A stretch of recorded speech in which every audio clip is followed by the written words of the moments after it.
Alright, what is up guys, mga kapatid, mga ka-StarCraft, all StarCraft enthusiasts all over the world. Actually mga Pinoy, mga Filipinos out there who love the game. Welcome back to the channel for another cast ng one of the games in the Pinoy StarCraft Adarista Tournament 2026.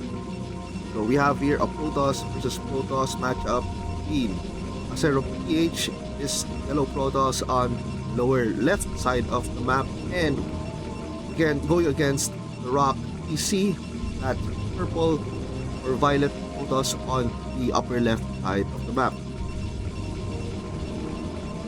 So yeah, I believe these two Protoss, mga ano sila, I think no, they're equally skilled talaga, kasi I know for sure si The Rock ay rank B Protoss based, well, friend ko kasi siya sa Battle.net, kaya nakikita ko yung rank niya. And yeah, actually friend ko parehas, no? Pero I think mas madalas mag-rank si The Rock. Not sure kay Zero. I haven't really taken a look sa ano yung rank niya, yung color ng badge niya. But yeah, I know these two players are a few of those higher level Protoss in the Filipino community. So okay, so both players going for a gateway scout. Mukhang parehas sila ng build. Mukhang 10-12. I'm assuming 10-12. Tingnan natin. Okay, may probe na kabang. There you go. Okay, so parehas sila 10-12. So same build. So it's going to be a matter of who finds out where the other player is, and para ng micro talaga. So yeah, I mean, obviously labanan ng micro naman in any matchup, hindi lang PvP, pero you know what I'm saying. Kasi hindi, kaya ako nasabi is because maisipin mo, say nag-gas and for agad yung isa, so you're going to be playing with or against Dragoons versus Zealots, or that kind of thing. Pero yun, ito nga, since parehas lang yung mga unit types, so talagang alam mo yun, who gets to hit first, and ayan, who gets to pull back their Zealots first. Pero looks like, okay, this scouting probe, The Rock will see the tech ni Asero, so may idea siya na parehas na sila ng build. And Asero is going for attack with the probe and Zealot, so definitely lamang sa combat damage dito si Asero, but then two more Zealots pop out from the gateways of the rock. Ewan, push back Zealot. Oh, teka lang, ha? Okay, so 3 Zealots, sinugod niya right across the map. 2 Zealots ni Asero, pinul back niya on Zealot and probe. Asero will try to go for an attack and harass some probes here. Ako po. I think bad decision yung nilabas lang ni The Rock yung tatlong Zealot, kasi nakapitas tuloy ng isang probe si Asero. Yeah. Just like that, no, suddenly ahead na si Asero ng one worker. I mean, not the end of the world, pero buti nga na-prevent niya yung further damage from Asero, kasi that one Zealot would actually kill 3, 5. Narasan ko na yun, I made that same mistake. Ignore ko lang yung Zealot ng kalaban kasi gusto ko sumugod, kasi sabi ko hindi, dapat mag-counter ako, and nadali ako. So buti na nag-pull back si The Rock. Now he's going to try to kill that one probe. Tatlong Zealot. Okay, 4 Zealots talaga. Anyway, I think Asero is going to expand. So, dinidistract lang niya with the probe, planning to take that Nexus ASAP, kaya nandito nakaabang. Okay, yun na nga. Okay, so pinylon wall ni The Rock para hindi makalabas yung probe, pero no! Nakalabas pa rin. Okay, ang ginagawa na actually ni Asero, no, just trying to keep this probe alive to make sure walang weird cheese or biglang mag-add ng gateways. So si Rock, pero yun nga, those dragoons pop out. Di ko napansin kung kita sa vision, pero I believe, may idea naman siguro si Asero with that by seeing the cybernetics core. Now, yeah, Asero is definitely ahead here a little bit. Simply because of the timing of the Nexus. Earlier yung plant ni Asero. But, tech-wise, ahead naman si The Rock, na uli siya sa the dragoons and getting that range faster.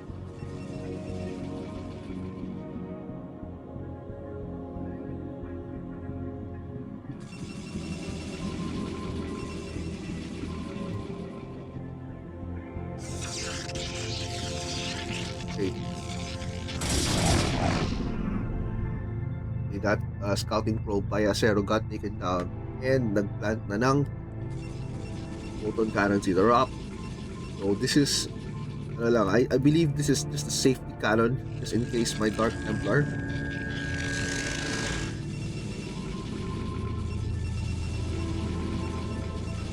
Okay, robotics.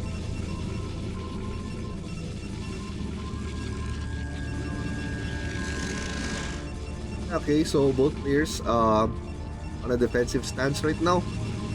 Still 2 worker advantage si Asero, but hindi naman masyadong malaki yung gap. Yeah, tingnan natin, is The Rock going to open up with the Reaver or Observer first? Kasi actually kung mag-Reaver si The Rock, maybe maging ahead siya if maka-drop siya sa mga probes, if ganun yung gagawin niya, if he's going to drop on probes and get some huge damage from that Reaver splash. So, depende, no? Let's see. Ano kaya mangyari dito? Okay, robotics has been built. And okay, obviously Luna safety first, so he doesn't want to risk it. Well, okay siya kasi nga walang wala kang info sa kalaban. Pero kasi sometimes may merit rin yung mag-take ka ng risk. Like sometimes sa PvP na yung 2-gate Dragoon nauuna yung Reaver before Obs. Hindi nga lang lalabas yung Dragoon mo sa base kasi because of Spider Mines kasi wala kang Obs, pero you're banking now, wala pa masyadong turrets sa kalaban and defenseless yung isang Terran, stuff like that. But look at that. Okay, The Rock taking that hidden third base on the lower right.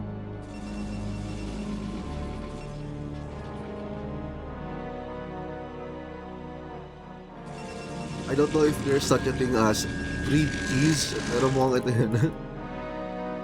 Di ba, when you say cheese, aggression yun eh. It translates to aggression, pero I think may terminology dito.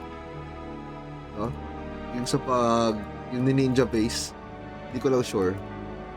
But you guys let me know din sa comments if napanood din itong video. So, yeah, both players just playing passively, and look at that, napantayan ni The Rock ang worker count ni Asero, but Asero is still ahead in supply. 6 gateways versus magiging 5 gateways. Upgrades wise, may ikot weapons for Asero. Ay, The Rock, tapos na. Ahead talaga si Asero sa tech. Supply gap, not so much naman. Yeah.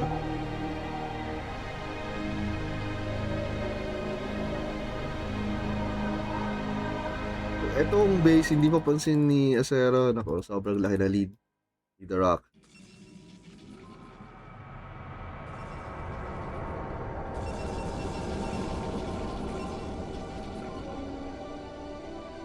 Yeah, I don't know actually sino man nanalo dito, pero I am not liking masyadong maraming zealot ito si The Rock. Parang I'm liking this unit comp ni Asero better just because of mas marami siyang dragoons. Ayan ba dragoons to? 1, 2, 3, 4, 5, 6, 9. Yeah. Yeah, so less dragoons see the rock compared kay Asero.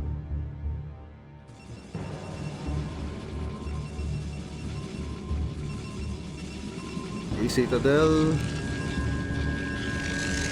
For archives. Meanwhile, okay, may speed lots na pala. Okay. See the rock, pupunta ba na ng speed lots? So let's see what happens here. So one zealot has been sent by Asero kanina, yung pinatay. Yung speed lot.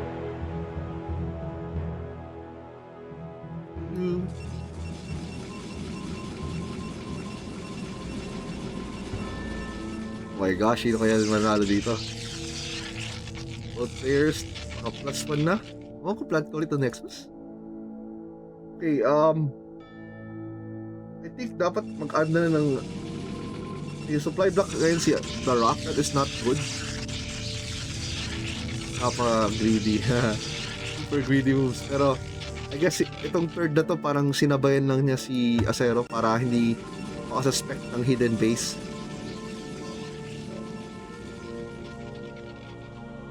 There's this observer here by the rock.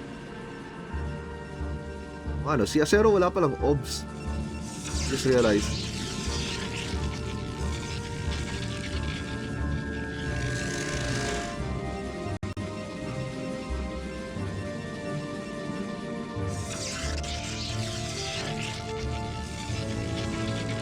One zealot from Asero will try to scout, look for any hidden base. Napakaswerte ni The Rock. Hindi dito pumunta si Asero. Kasi I mean, syempre ito yung least likely na lalagyan ng ano, diba? Yung ninja base. Okay, Asero looks like magkukuha siya ng fourth base. Okay.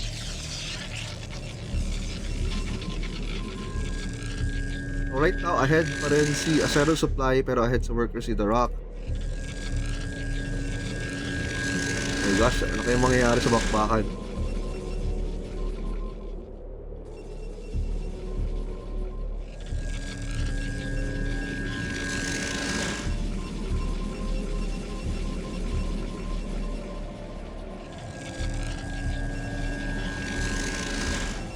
Okay, high templars are out.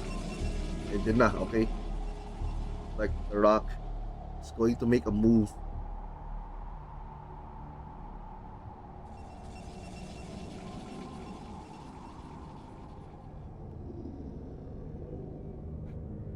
Sabi siguro kung nag-DT si The Rock kasi nga walang obs si Asero, maybe makaka-damage yun.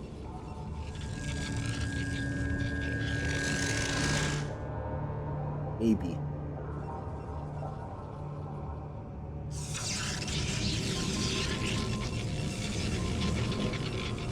Okay, now laki na ng worker lead The Rock. Already 8 worker advantage, pero supply-wise, army-wise, mas malaki pa rin ang army count ni Asero. Yikes. I guess it'll boil down to one big clash and then tapos na. My gosh. Actually, parang laban na ng position tayo. Sino yung unang ma-out of position? Sinong unang take ng first hit, first attack. And ito, may storms. So, may splash damage si Asero. Si The Rock wala. Yung pala ang kulang ni The Rock. So, just i-click units. Wala siyang spellcasters, walang reavers or anything. Finally, may observer na rin si Asero. We're looking at 1, 2, 3, 4, 5, 6, 7, 8, 9, 10 gateways. Versus... Okay, 10 gateways yan na. Finally, the big clash in the middle. Kakita ni army. Okay, Asero does the first attack, killing some units to The Rock. Naka po. The Rock just losing some units that they're almost for free. Now Asero is going to try go up that mirror only expansion to The Rock, And storms are being casted, hitting those dragoons. Enormous reading groups. More storms hitting a lot of dragoons through the rock. Look at that. Oh, grabe. Nag-drop ng supply through the rock. Si Asero just 1.2 macro. Almost maxed out supply. It looks like this is going to be game. Rock loses that combat. 91 supply versus 178 supply. Asero. Game change. Look at that. Okay, 2-1 upgrade versus si The Rock. Pares yung upgrade. Kaya lang, yung storms talaga ang malaking damage output dito.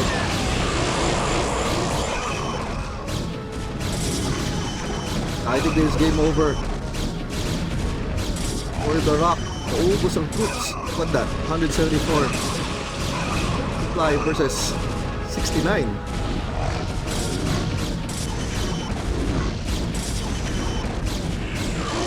Yan na.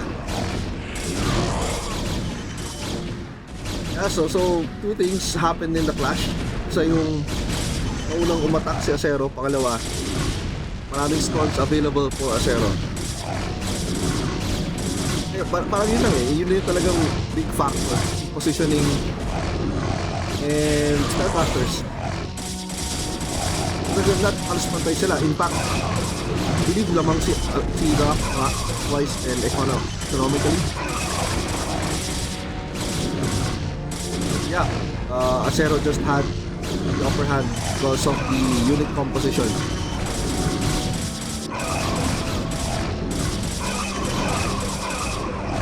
Yeah, but Rock is still fighting.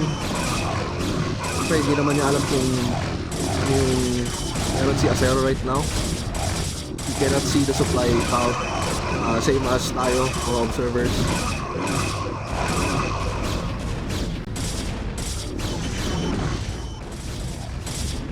And plus this ninja base gets discovered.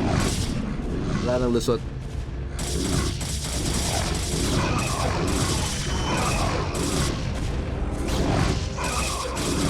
This is GG. Just waiting for a formal GG on The Rock.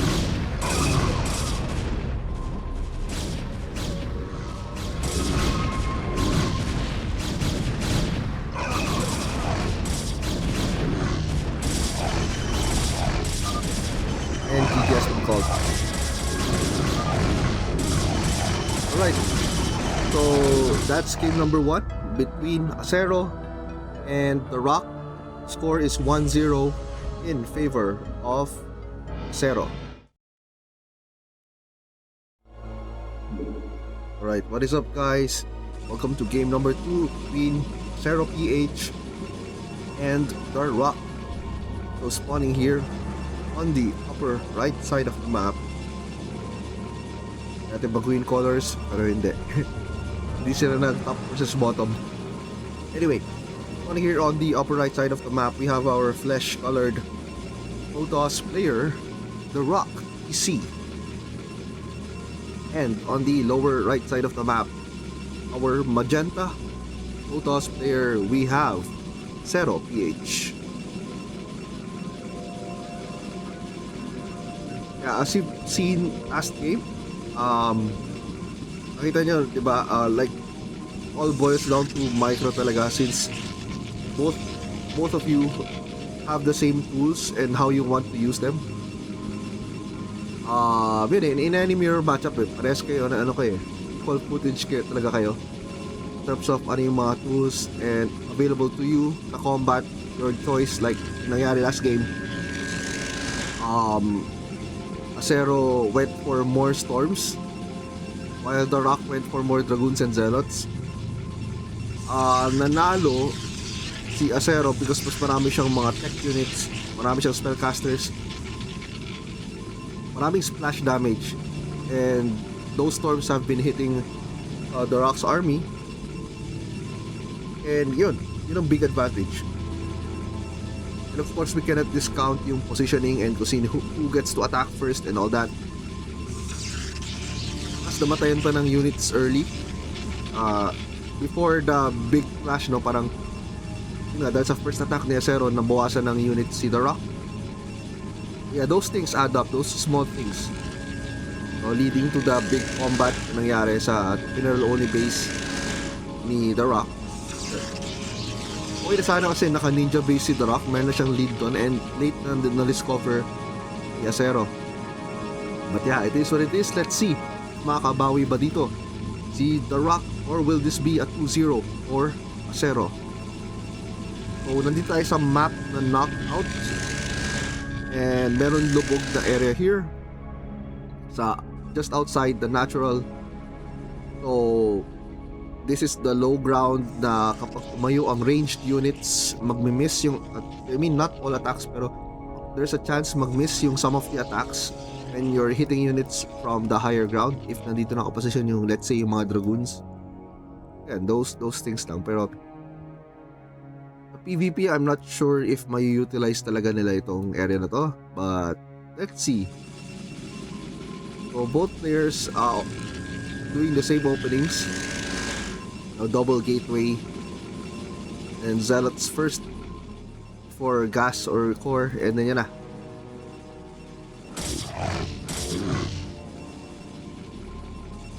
So Asero going in with a Zealot and a probe, going to see if he could get any damage done.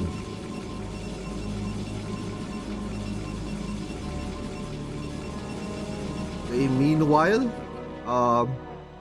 okay, nag-atras din ng Zealots si Asero, so currently defensive mode lang si The Rock. Both players defensive mode, except may isang nangungulit lang dito sa side ni Asero, so I'm kinda liking position more now for Asero, but sulit lang to if maka-damage siya ng probe. And wala siyang damage na probe so far, just running around, daming Zealots masyado. Meanwhile, some units of The Rock nakatambay lang dito midway between their bases. Okay, so ito na naging probe scout, yung Zealot. Okay, now doing that final block, so hindi na makakatakbo ang Zealot towards this area.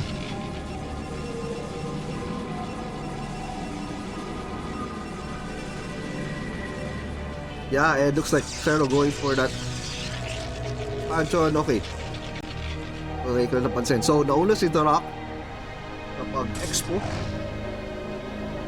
this time. Yeah, now The Rock trying to see if he could get some damage done, but masyadong maraming Zealots nakaabang dito outside the natural of Asero. Now he has to pull back, otherwise he will lose all those Zealots.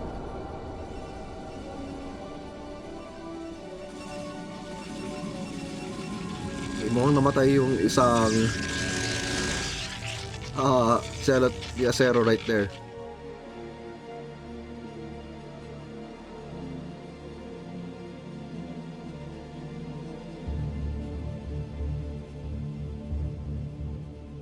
Okay. The gas is finally being taken.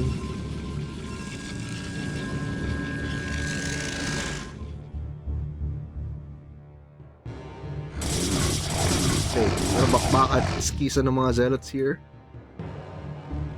Wait lang, I just realized na wala yung panel dito sa baba.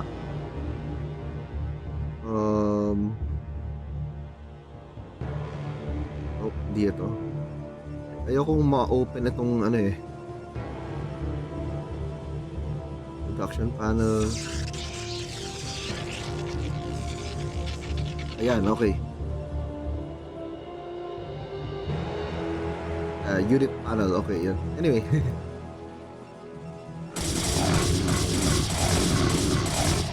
Bit of crash going on here. Yeah. Pantay pa rin sila supply. Zero is slightly ahead. Okay, never mind. So, pantay na sila ng worker.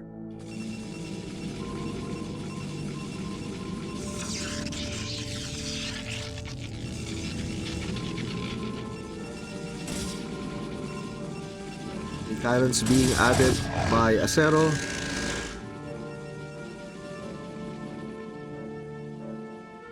Okay, so pantay sila. Both of them have 10 Zealots.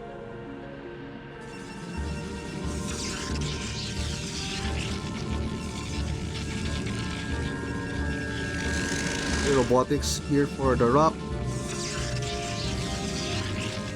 Meanwhile, Citadel naman ang pinili ni Asero. Prioritize first.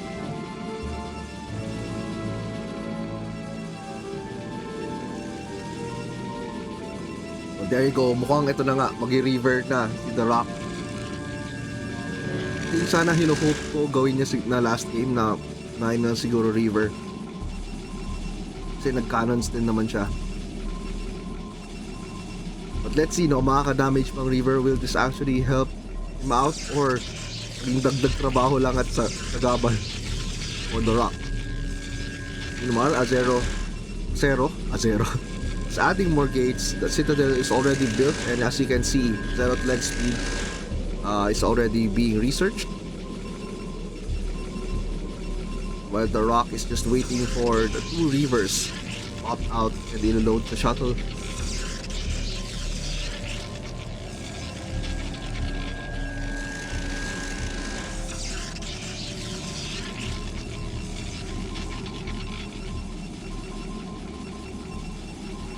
We have Templar Archives being built. So now going to 5 gates Asero versus 3 gates and River from The Rock.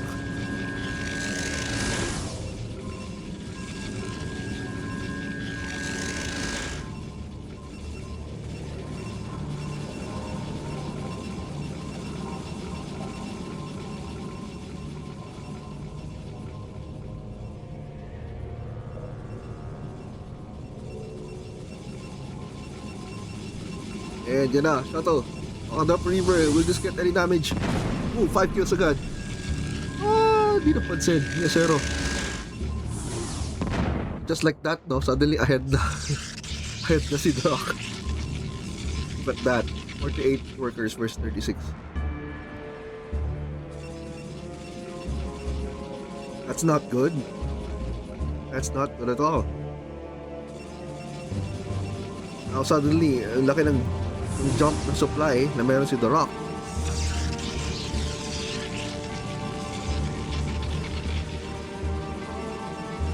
But ang tanong dito, will Rock capitalize this advantage, or how will he capitalize yung advantage? Meanwhile, kay Asero, how will he do counter damage kay The Rock? Or will he just allow this to happen? Just rebuild na lang. Okay, so ang ginawa ni The Rock, knowing naka-damage siya kay Asero, he went for a third Nexus faster. I mean, faster than Asero. So right now, the shuttle has 2 rivers and naka-speed na rin. So that speed ng shuttle. And is now moving across the map. So again, 54 workers versus 40 workers, 14 worker advantage. Problema dito sa army ni Asero, maraming zealots. These rivers would just target down these zealots and they would easily melt kasi normally ikaklump mga sa combat engine na. Rivers being dropped here in the natural. Shooting ball, massive damage sa mga zealots. Now this time The Rock is being the aggressor, targeting down that cannon with the river. High Templar going to be deployed in front with the Casa Storm, damaging the river. Putting that river at half HP. The Rock going to attempt to bust this natural ni Asero. Wala nang zealots si The Rock na marami siyang dragoons and meron pang river. Well, this shuttle, we try to see if we get damage habang may clash going on. Storm has been clashed, killing that observer. Now looks like this river will get taken down. Yikes. So good job for Asero for holding that. But still ahead pa rin si The Rock. And hindi yata nakababa yung river na dito. Well, it's kind of difficult kasi pulado na rin yung shuttle. And maybe he was really focused on the combat here. Army-wise, may lamang si Asero army count. So 5 gateways lang ang meron si The Rock versus 6 gateways ni Asero. suddenly nakahabol sa supply si Asero, at least army-wise. And now, Asero is going for a counter-attack. Maybe nakaramdam siya, meron siyang game sense. And this observer will just spot this army moving out. And nako, what will the Rock do here? Naka-zealot leg speed na rin si Asero, already upgraded. Meanwhile, the Rock only has Dragoons. Reaver, hindi nag-rebuild ng Reaver. Not seeing any Reaver. And now, Asero going for that attack dito sa mineral only high ground base. The Rock. This storm's dealing huge damage. Wiping out. Army needs the Rock. This is not looking good for the Rock. Wala nang army si the Rock. Oh.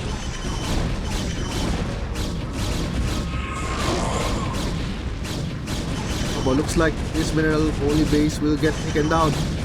Now the Rock trying to fight for his life, defending his base. Ngayon, he decides to just give it up, pulling out all the probes.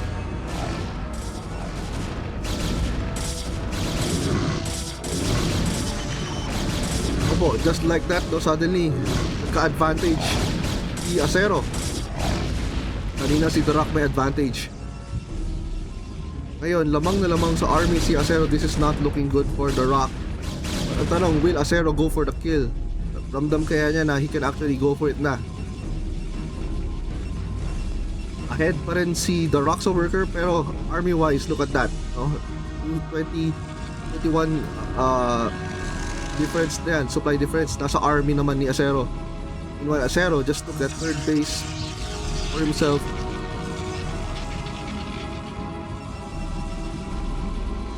Now, okay, 9 gates si The Rock versus 6 gates si Asero. Let's see if makahabol. Pero siguro, I would have preferred personally if nag-rebuild ng Reaver si The Rock, kasi yun yung ano niya eh. Yun yung tech units niya eh. Versus si Asero, meron siyang Storm. Yun yung splash damage. And another clash going here. Naku po, move out si The Rock. I don't know if that's a good decision. Now, Asero moves back some of his units to the base while leaving a few units here. So naturally The Rock.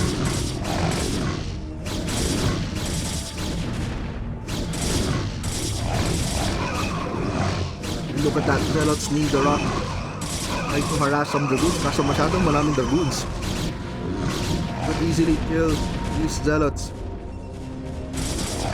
Okay, si The Rock naman going for a counter attack. It's at the third base ni Asero, but Asero holds. So Asero still not evacuating from this attack, no? Still not retreating rather from this attack. And The Rock takes a third at the 12 o'clock. Nakasingit pa siya with all that clash going on, no? Okay, maybe there's still hope for The Rock. Kasi ang dami ng army ni Asero. Nasaan ang army ni The Rock? Kinda scattered across the map.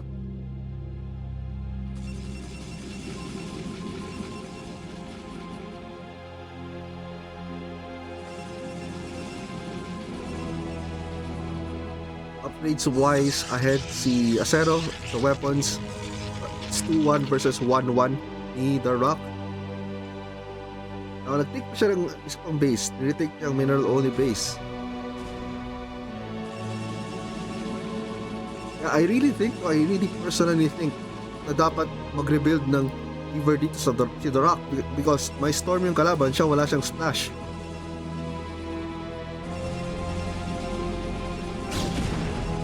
Okay, and that one Dragoon of Asero finds this 12 o'clock base ni The Rock. And The Rock would just defend it, just kill that Dragoon easily with his entire army. And now, Asero, while having The Rock distracted, moves out with his entire army to go for an attack. Ito sa mineral only location ni The Rock.